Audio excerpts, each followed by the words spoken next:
Hi, this is Mrs. Peterson. I'm going to show you one way to take notes on your iPad. Today I'm going to be using Documents by Readdle, and I like it because it allows me to browse for things on the web and turn them into documents. So here I am in Documents by Readdle, and if I use two fingers and pull down, I have the ability to make a folder. And I'm going to do that right off the bat so I can keep myself organized. So I'm going to click on that, and in this case I'm going to be searching for things that are related to literary criticism for the Scarlet Letter. So I'm going to name this folder so that when I go out and find things that I want to take notes on, I have a place to park it, just so that this doesn't get really messy and I don't lose anything. Now that I've done that, I'm going to click on the browser feature so they can go out in the web and gather stuff. So here I am. I know that I want to go to the library homepage, but you can search for anything and make it a document using this feature. But I'm going to go to New Trier and search for that because I know I want to go to the library homepage in order to find my resources. So I'm going to click on Library, and now that I'm here, I'm going to click on the star next to the URL and make a bookmark so I don't have to do that again, so I can just go directly there. I'm going to go from here to Databases, and then I'm going to choose English because I'm looking for literary criticism today on the Scarlet Letter. So on this page, I'm going to scroll to the resource called Literature Resource Center. It's a database because it's going to do lots of stuff for me. And then from here, I'm just going to do a search. I'm doing an advanced search. I'm looking for information about Pearl, and I'm going to use her as a keyword, and then I'm also going to type in the title of the work that I'm searching. But once again, it doesn't have to be in a database. It could just be a Google search and a resource that you found from that. So once I hit go to this, and it goes out to find some results for me. On this page, I'm going to take a few minutes to take a look and see what I want.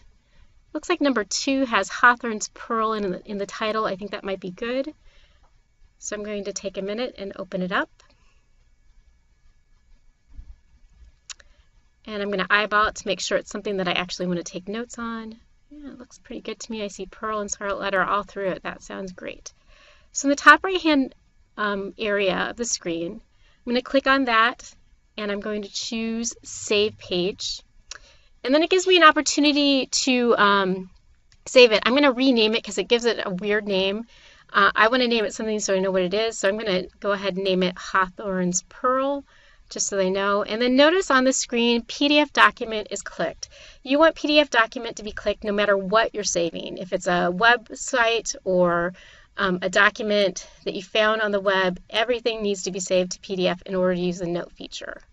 And once I click done, it has to think for a minute, and then it's in my download in the top right hand corner.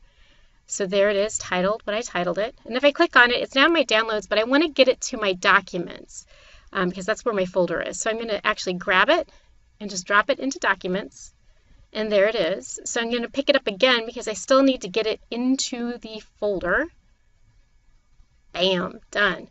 Now if I click on it, it's going to open up. And on the left-hand side, if I drag my finger on it, there's going to be toolbar. But notice it's over the document, so I'm going to pinch it to make it so that it's not over.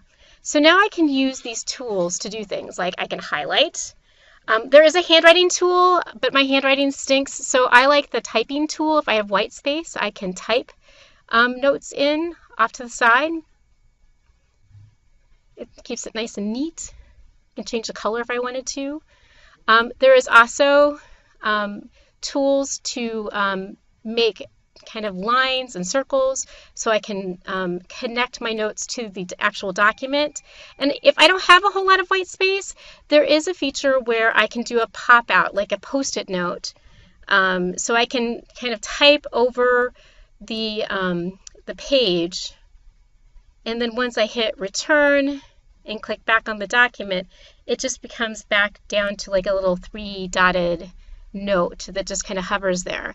But if I take my finger and click it open, it opens up right away. And then if I want to go back to my folder, I can click in the top left-hand corner, and now I'm back in my documents. So this is how you can use Documents by Readdle to take notes on your iPad. Happy note-taking!